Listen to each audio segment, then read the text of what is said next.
Hello, I'm Kyle from 1082 Bar, and I will be doing a robot explanation. So at all times, we have a six motor drive, 450 RPM, 3.25-inch wheels, 4 tractions in the center. This is mainly for just code stuff.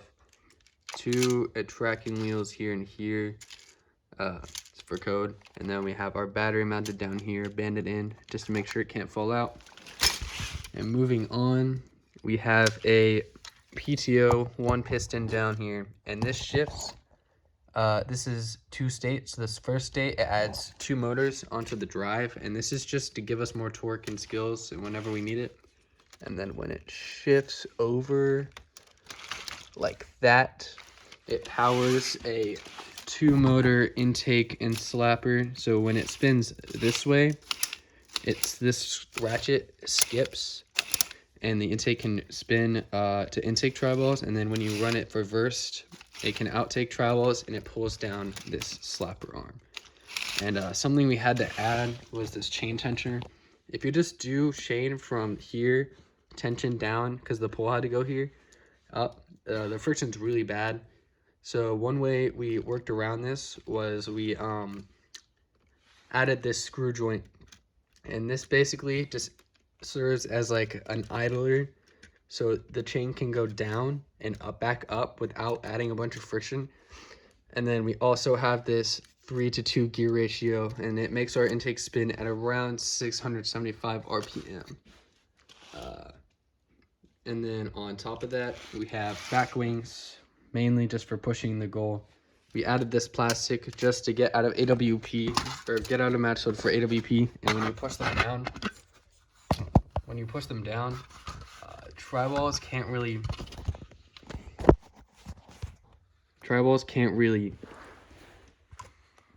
fit under it, so they don't get pushed back up. And then front wings, pretty basic, just medium pistons for pushing tri-balls over, better front pushing. Next spot, we're gonna make them long pistons just for better leverage and make them more flush, mount them like right here.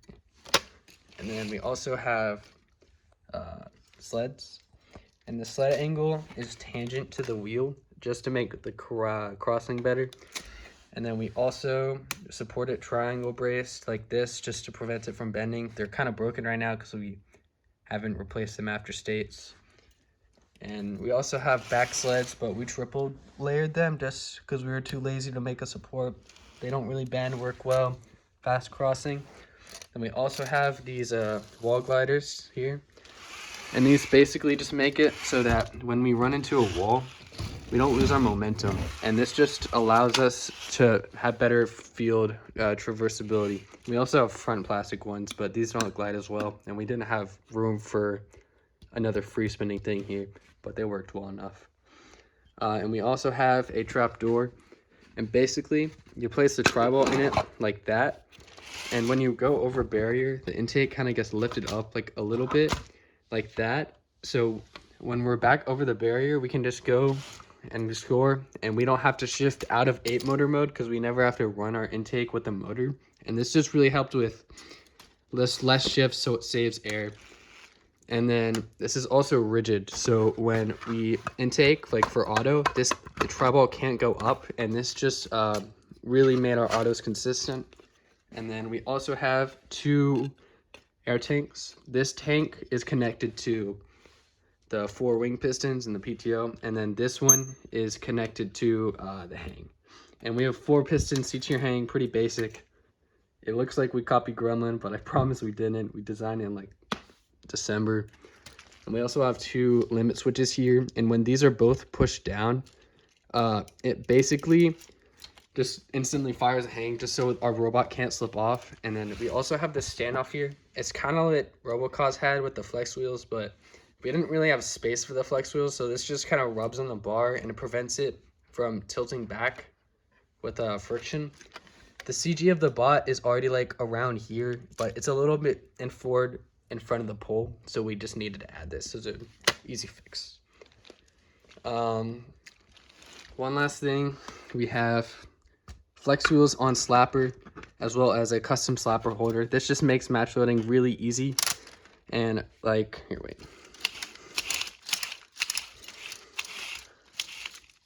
when the treadle is placed, if it's placed wrong like this, it just kind of slides back into place. And the bunginess of the flex wheels just help it run less bands on our slapper, because it just transfers energy better, which is nice. And then a couple last things. We have these custom motor loft things, where basically the motor is mounted on a C-channel. You can't see it well, like right there. And then the plastic is mounted off this C-channel just to make sure the gear isn't cantilevered and just reduces weight of the bot. It's pretty nice. And then, yeah, that's about it. Oh, wait, did I cover wings?